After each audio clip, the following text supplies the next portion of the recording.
Morning friends. आज का हिंदुस्तान का एडिटोरियल्स हमारा है एक और अग्निकांड। तो क्या कह रहा है पूरा देखेंगे, भारत के लिए क्यों इम्पोर्टेंट है और क्या क्या कहाँ क्या हुआ है। दिल्ली में होटल में एक क्या हो गया है, आग लग गया तो कैसे लगा, क्यों लगा, कब लगा, सब कुछ जानेंगे। तो चलिए शुरू करते हैं बिना किसी देरी के, एक और अग्निकांड। ठीक है, तो बोल रहा है, क्या कह रहा है, बोल रहा है दिल्ली में एक बार फिर आगजनी की घटना ने नगर व्यवस्था पर प्रश्न चिन्ह लगा दिया है।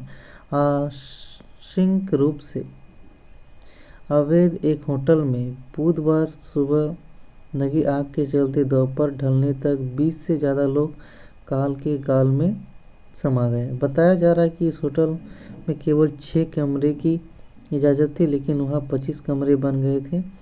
आग के कारणों का अभी स्पष्ट पता नहीं चला, लेकिन जांच में दूध का दूध और पानी का पानी होना जरूरी है।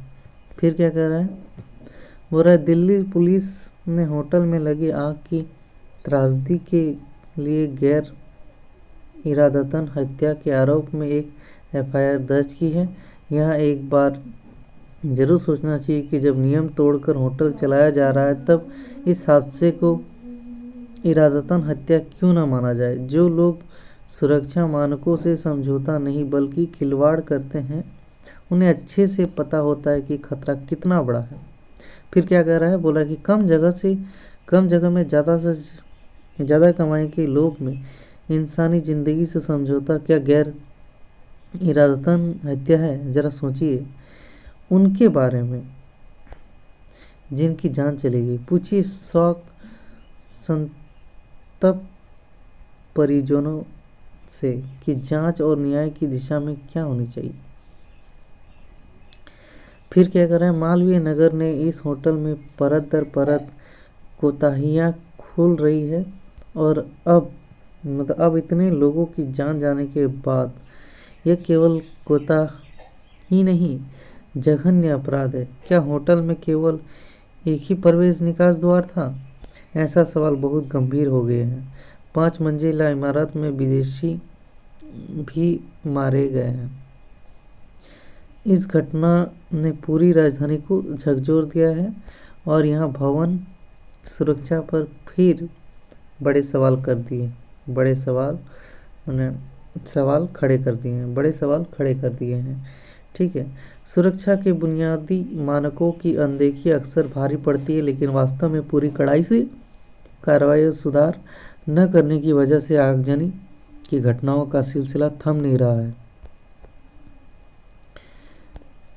गर्मी के दिनों में वैसे भी आगजनी होती है और दमकल को कुछ ऐसे मशक्कत के बाद आग पर काबू करने में कामयाबी भी मिल जाती है, लेकिन इस आगजनी में पीड़ित जन भाग नहीं पाए हैं। अगर होटल से निकलना आसान रहता तो इतनी मौतें न होती। अनेक होटलों में यह देखा जाता है कि मुनाफे के लिए सुरक्षा मानकों से तमाम मुमकिन समझौते किए जाते हैं। किसी भी भवन में एक से अधिक निकलने के मार्ग होने चाहिए। खासकर होटलों या विश्राम गृहों में तो 2 से अधिक निकासी मार्ग जरूर है।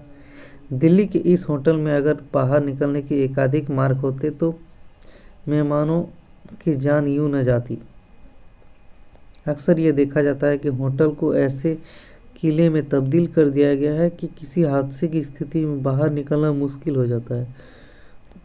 तपते जून में ही साल 1997 में उफार सिनेमा अग्निकांड को दिल्ली और देश ने अभी भुलाया नहीं है।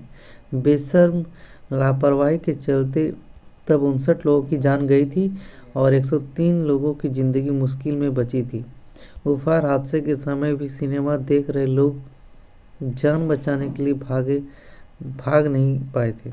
बिजली कटने से अंधेरा हो गया था और भागने के रास्तों पर भी लगा दी गई थी कुर्सियां। मौत का जाल बन गई थी। क्या हमने उफार अग्निकांड से कुछ सीखा है? क्या तब सरकार व गैर सरकारी दोषियों को पर्याप्त सजा हुई थी? तो कोई दोहराए नहीं है कि आग, जलभराव और भगदड़ से बचने के लिए दिल्ली में युद्ध स्तर पर इंतजाम होने चाहिए। सुरक्षा मानकों से खिलवाड़ थमना चाहिए। दिल्ली को एक मिसाल बनकर देश के सामने आना चाहिए। हर शहर अपने गिरेबान में झांक कर देखना चाहिए, हर शहर को, कि कितना सुरक्षित है। तो ये था हमारा आज का ट्यूटोरियल। आई होप आपको अच्छा लगा है, समझ में आया है और अग्निकांड के बारे में पता चला क्या क्या हुआ क्या दिल्ली में। आज के लिए इतना रखते हैं। Thank you.